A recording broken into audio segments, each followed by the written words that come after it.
नमस्कार। आज का टॉपिक देखिए, आज टॉपिक पढ़ेंगे अपन हृदय।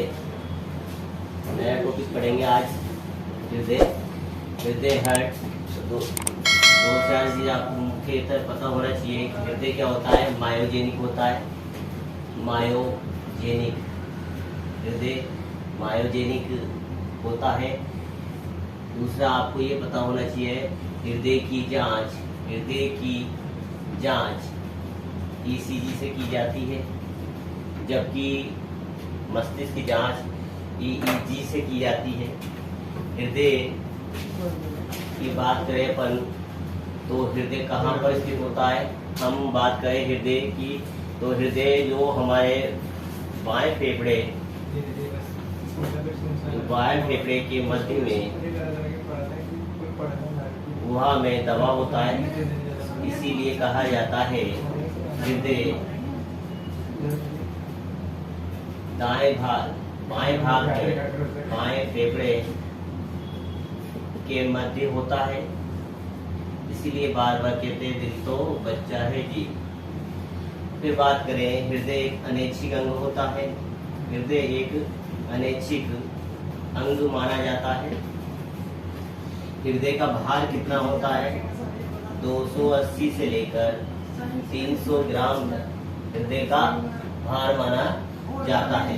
तो दो चार चीजें आपको याद होनी चाहिए। हृदय मायोजेनिक होता है, इसमें कोई विशेष तंत्रिकाएं नहीं पाई जाती, किंतु स्वायत्त तंत्रिका के तंतु पाए जाते हैं। तो मायोजेनिक होता है, पेशीजेनिक होता है। हृदय की जांच ईसीजी से की जाती है। हृदय बाएं फेफड़े के अंदर धंसा होता है, यानी हृदय किस ओर होता है? बाएं ओर होता है। हृदय क्या है? अनैच्छिक अंग है। हृदय का भार कितना होता है? 280 से लेकर 300 ग्राम तक होता है। ये आपको याद होना चाहिए। दूसरी बात आपको ध्यान रखें, हृदय रक्त का क्या करता है? परिसंचरण करता है, और हृदय रक्त दाब उत्पन्न करता है। रक्त दाब उत्पन्न करता है, जिससे रक्त पूरे शरीर में क्या करता है? पूरे शरीर में क्या करता है? परिसंचरण करता है। पूरे शरीर में क्या करता है? परिसंचरण करता है। बात करिए अपन ने रक्त परिसंचरण की खोज किसने करी? रक्त परिसंचरण की खोज किसने करी? तो विलियम हार्वर ने की। किसने करी? विलियम हार्वर ने रक्त परिसंचरण की खोज की। एक आपको ये भी याद होना चाहिए, हृदय में रक्त का परिवहन कितनी बार होता है? 2 बार होता है। इसीलिए हृदय में रक्त का परिसंचरण 2 बार होता है, इसलिए क्या कहते हैं? दोहरा परिसंचरण। क्या कहते हैं इसे? दोहरा परिसंचरण। हृदय में रक्त 2 बार गुजरता है, इसलिए इसे क्या कहते हैं? दोहरा परिसंचरण कहते हैं। क्वेश्चन आ चुका, मछली में हृदय होता है तो मछली में हृदय कितना होता है? द्विकोष्ठीय। ध्यान रखें, मछली में हृदय कौन सा होता है? द्विकोष्ठीय। इसीलिए केवल ये एक चक्र लगाता है। क्या लगाता है? एकल चक्र पूर्ण करता है। मोस्ट इंपोर्टेंट लाइन ध्यान रखिए, मछली में हृदय होता है द्विकोष्ठीय, चक्कर लगाता है एकल। दूसरा याद रखे, अगर फेफड़ा मछली आ जाए, फुसफुसिए मछली आ जाए, तो वहां पर क्या होता है? ये फेफड़ा जो होता है, ये फेफड़े मछली है, इनके अंदर जो हृदय होता है वो क्या होता है? 3 कोष्ठीय माना जाता है। रेप्टिलिया की बात करें अपन, किसकी? रेप्टिलिया की। तो रेप्टिलिया में जो हृदय होता है वो 3.5 कोष्ठीय होता है। कितना होता है? 3.5 कोष्ठीय होता है। रेप्टिलिया में हृदय क्या होता है? 3.5 कोष्ठीय। छिपकली की बात करें अपन, सर्प की बात करें, कछुए की बात करें, तो इसमें हृदय कौन सा होता है? 3.5 कोष्ठीय होता है। मनुष्य में हृदय कैसा होता है? 4 कोष्ठीय होता है। मनुष्य में हृदय कैसा होता है? 4 कोष्ठीय होता है। बात करें, देखो, मनुष्य में हृदय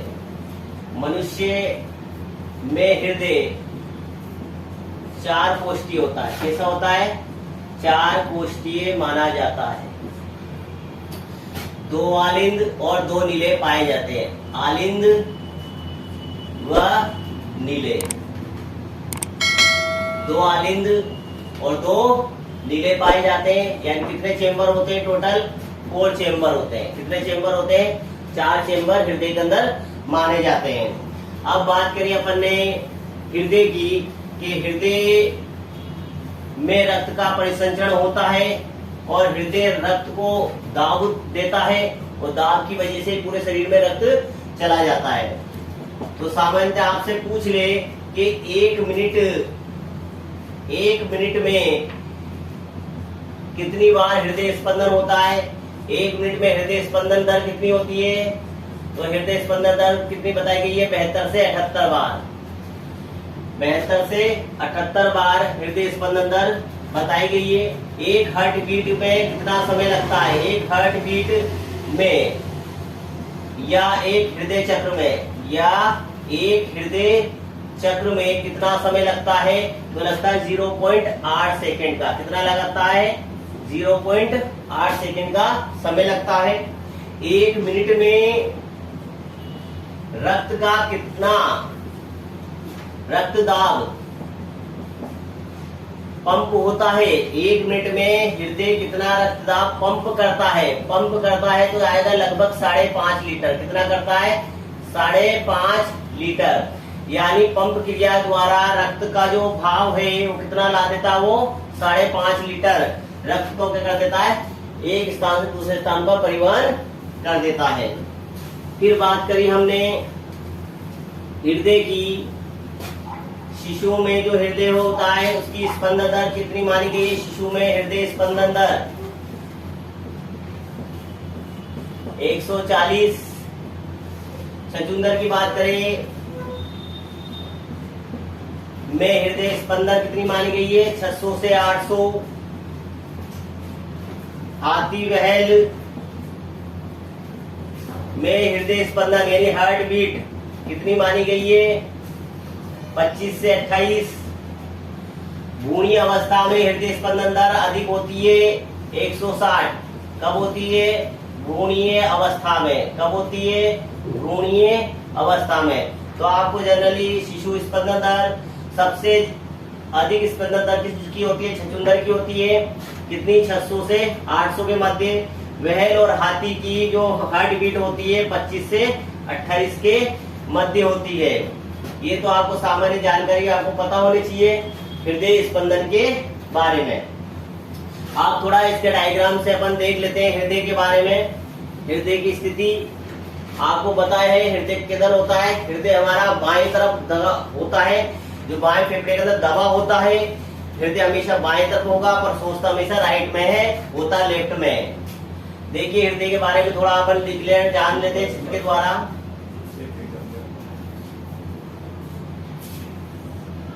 हृदय देखिए इधर 2 आलिंद पाए जाते हैं, इसे कहते हैं दायां आलिंद और इसे कहते हैं दायां नीले। इसे कहते हैं हम बायां आलिंद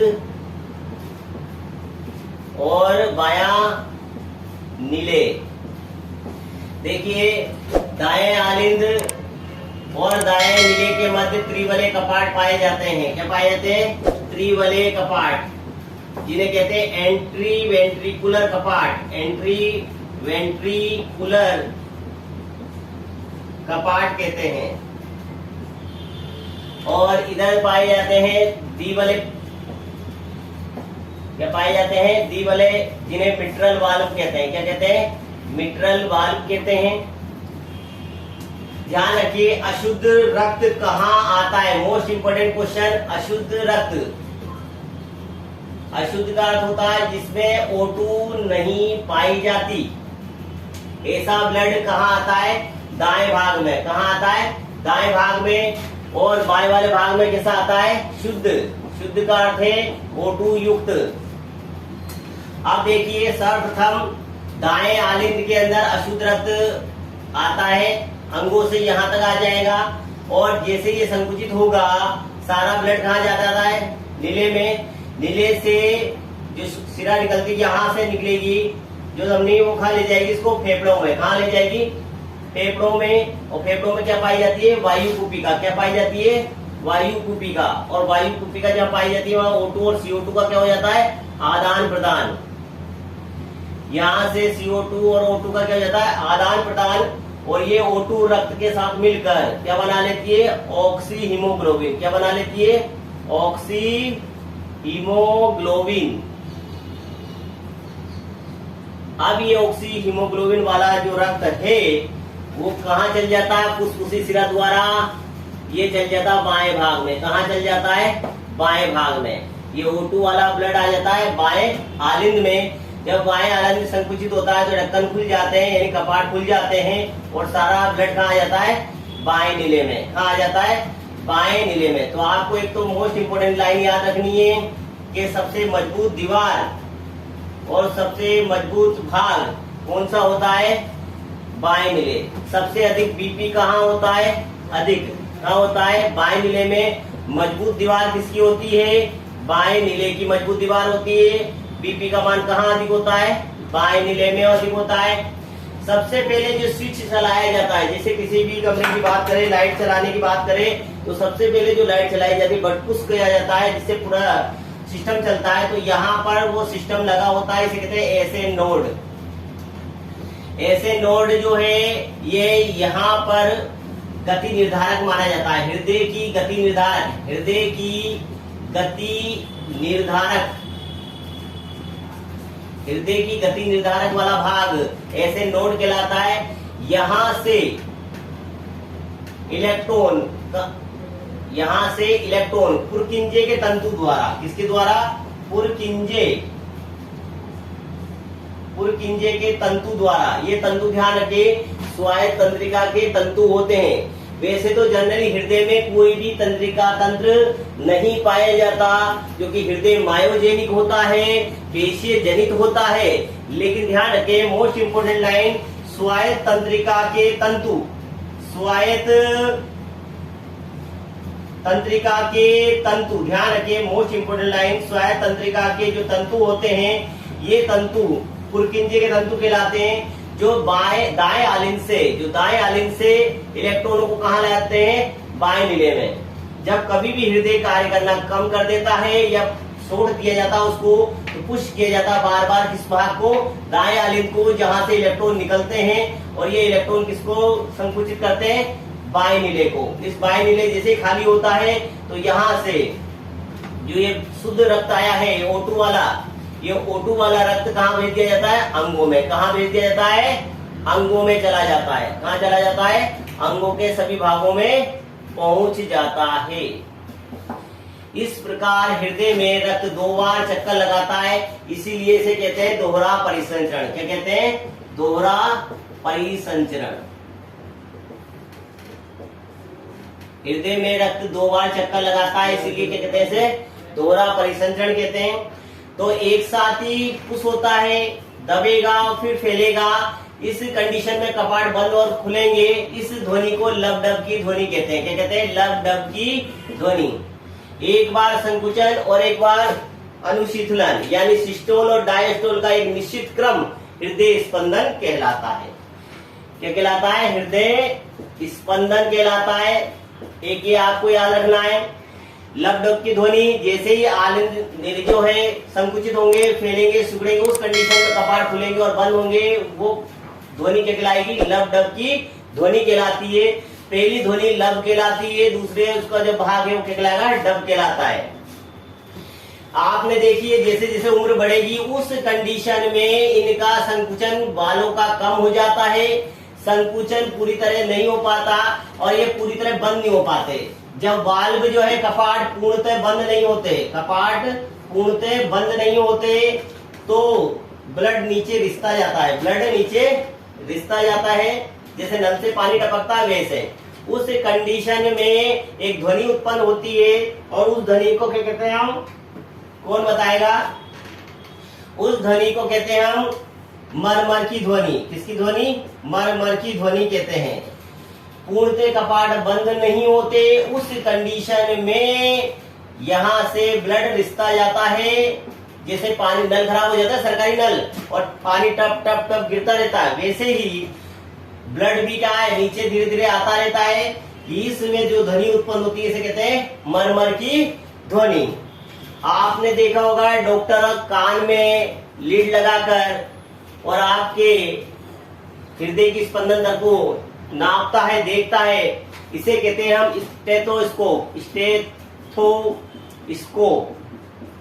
स्टेथोस्कोप कहते हैं। इसमें जो आवाज सुनाई देती है वो आवाज क्या कहलाती है? कैरोट कॉफ कहलाती है। कैरेट कॉफ कहलाती है। हृदय स्पंदन की जो आवाज सुनाई देती है कैरोट कॉफ कहते हैं। उसे किससे सुना जाता है? स्टेथोस्कोप से सुना जाता है। ये जनरली थोड़ी मोस्ट इंपोर्टेंट लाइन थी जो बार बार पेपरों में पूछी जाती है। इसका आप ध्यान रखिए। 3 प्रकार की ध्वनि, एक लबडब की ध्वनि, मरमर की ध्वनि और कैरोट कॉफ। ठीक। दूसरा आपको ध्यान रखना है, हृदय में एक चक्कर पूरा करने में, ब्लड का एक चक्कर पूरा करने में 0.8 सेकंड का समय लगता है। और सामान्य बार पहले पूछ चुके गवर्नमेंट, बार बार कितना समय लगता है? 72। कितना स्पंदन दर होती है? 72 से 78। ये क्वेश्चन अब नहीं आते क्योंकि ये सामान्य क्वेश्चन हो चुके हैं। थोड़ा आप डीपली जाइए क्योंकि पेपर भी अब क्या है, डीपली बन रहा है। तो 1 सेकंड बात करें तो कितना चक्कर लगता है? 1 सेकंड में जो बात करें, एक चक्कर लगाने में कितना सेकंड लगता है? 0.8 सेकंड का समय लगता है। दूसरा 4.5 से 5.5 लीटर ये क्या कर देता है? रक्त को पंप कर देता है 1 मिनट के अंदर। आप बात करें इसकी स्टोक वैल्यू की, स्टोक वैल्यू से इसकी हृदय स्पंदन दर ज्ञात की जाती है। तो ये था, आपसे कोई पूछ ले कि उनमें से कौन सा भाग रक्त का शुद्धिकरण करता है? रक्त का शुद्धिकरण, क्वेश्चन देखिए, रक्त का शुद्धिकरण करता है। तो आपसे जनरली पूछ ले तो कौन सा आएगा? एक ऑप्शन दे दिया उसने हृदय, बी दे दिया यकृत, सी दे दिया उसने वृक्क और डी दे दिया अग्नाशय। तो कौन सा भाग है जो रक्त का शुद्धिकरण करता है? तो ध्यान रखिए, रक्त का शुद्धिकरण वृक्क आ जाएगा, जबकि रक्त का पंप आ जाए तो पंप आए में हृदय आंसर सही है, जबकि शुद्धिकरण में वृक्क अधिक सहायक होता है। अमोनीकरण में यकृत सहायक होती है, हृदय केवल पंप करने में सहायक होता है, अग्नाशय हार्मोन मिलाने में सहायक होता है। अब इतना याद करके आना, कोई प्रॉब्लम हो तो कल वापस इसकी डिस्कस करें।